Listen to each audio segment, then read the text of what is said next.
بسم اللہ الرحمن الرحیم۔ محترم حضرات، آج کے اس پروگرام میں آپ کے سامنے ان 5 عذابوں کو ذکر کروں گا جو ان لوگوں کو دیے جائیں گے جو نمازوں کے اندر سستی کرتے ہیں۔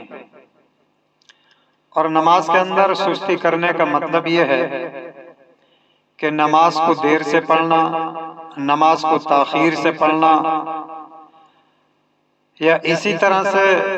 جب نماز کا وقت، نماز کا ٹائم جب ختم ہونے کو چلے تو اس وقت جو ہے نماز پڑھنے کے لیے چلے کہ بھی اب تو ٹائم بالکل ختم ہونے کو ہے، اور اس سے پہلے جو ہے اسی طرح وقت کو ٹالتے رہے۔ تو بہرحال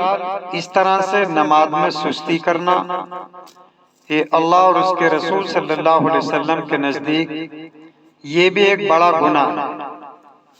اور اس گناہ کی بنیاد پر اللہ کے رسول صلی اللہ علیہ وسلم نے 15 عذابوں کا ذکر فرمایا ہے، یعنی 15 قسم کے عذاب ہیں جو نماز کے اندر سستی کرنے والوں کو دیے جاتے ہیں یا دیے جائیں گے۔ ان میں سے 5 عذاب تو وہ ہیں جو صرف دنیا کے اندر دیے جاتے ہیں،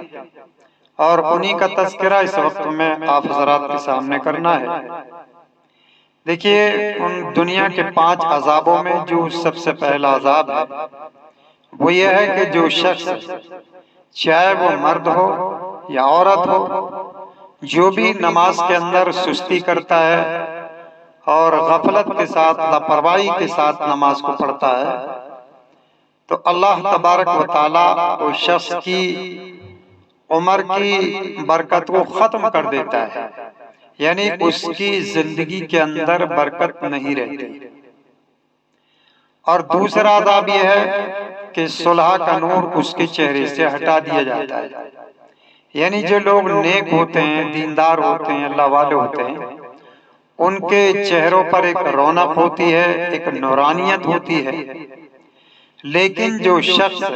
نماز کے اندر سستی کرتا ہے، چاہے وہ مرد ہو یا عورت ہو، تو اللہ تبارک و تعالی اس نورانیت کو، یعنی صلح کا جو نور ہوتا ہے، اللہ والوں کے چہروں پر جو نورانیت ہوتی ہے، تو اللہ تعالی نماز کے اندر سستی کرنے والوں کے چہروں سے اس نور کو ہٹا دیتا ہے۔ اور تیسرا عذاب یہ بتایا گیا ہے کہ اللہ تبارک و تعالی اس کی دعائیں قبول نہیں کرتا، اس کی دعائیں قبول نہیں کرتا۔ دیکھیے، کوئی شخص یہ نہیں چاہتا کہ میری دعا قبول نہ ہو، ہر شخص یہی چاہتا ہے کہ میری دعا قبول ہو، اور ہر آدمی زیادہ سے زیادہ اس بات کی کوشش کرتا ہے اور یہی چاہتا ہے کہ زیادہ سے زیادہ میری دعائیں قبول ہوں، میری کوئی دعا بھی رد نہیں ہونی چاہیے۔ لیکن اللہ کے رسول صلی اللہ علیہ وسلم نے فرمایا کہ جو شخص نمازوں کے اندر سستی کرتا ہے، اللہ تبارک و تعالی اس کی دعاؤں کو قبول نہیں کرتا۔ اور چوتھا عذاب یہ ہے کہ اللہ تبارک و تعالی اس کے نیک کاموں کا اجر ہٹا دیتا ہے، نیک کاموں کا اجر ہٹا دیتا ہے، یعنی جو اچھے کام کرتا ہے، بھلائی کے کام کرتا ہے، اور اسی کے ساتھ وہ نمازوں کے اندر سستی بھی کرتا ہے، یعنی نمازیں پڑھتا تو ہے لیکن پڑھنے کے ساتھ ساتھ نمازوں میں سستی کرتا ہے، تو سستی کرنے کی وجہ سے اللہ تعالیٰ اس کے دوسرے نیک کاموں کا بھی اجر، نیک کاموں کا ثواب بھی اللہ تبارک و تعالیٰ کیا ہے، ختم کر دیتا ہے۔ اور 5واں عذاب یہ بتلایا کہ نیک بندوں کی دعاؤں میں اس کا کوئی حصہ نہیں رہتا۔ دیکھیے، اللہ تبارک و تعالیٰ کی اس کائنات کے اندر ہر وقت، ہر دور میں، ہر زمانے میں بہت سے بزرگان دین، اولیاء اللہ، اس طرح کی اللہ تبارک و تعالیٰ کی بہت ہی زیادہ مقبول شخصیتیں رہتی ہیں، اور وہ پوری امت مسلمہ کے لیے دعائیں کرتے رہتے ہیں۔ لیکن جو شخص نمازوں کے اندر سستی کرتا ہے، ٹال مٹول کرتا ہے، وقتوں کو ٹال کر کے پڑھتا ہے، تو اللہ تبارک و تعالی نیک بندوں کی دعاؤں میں اس کا کوئی حصہ نہیں رکھتا، یعنی اللہ والوں کی دعاؤں میں اس کا کوئی حصہ نہیں رہتا،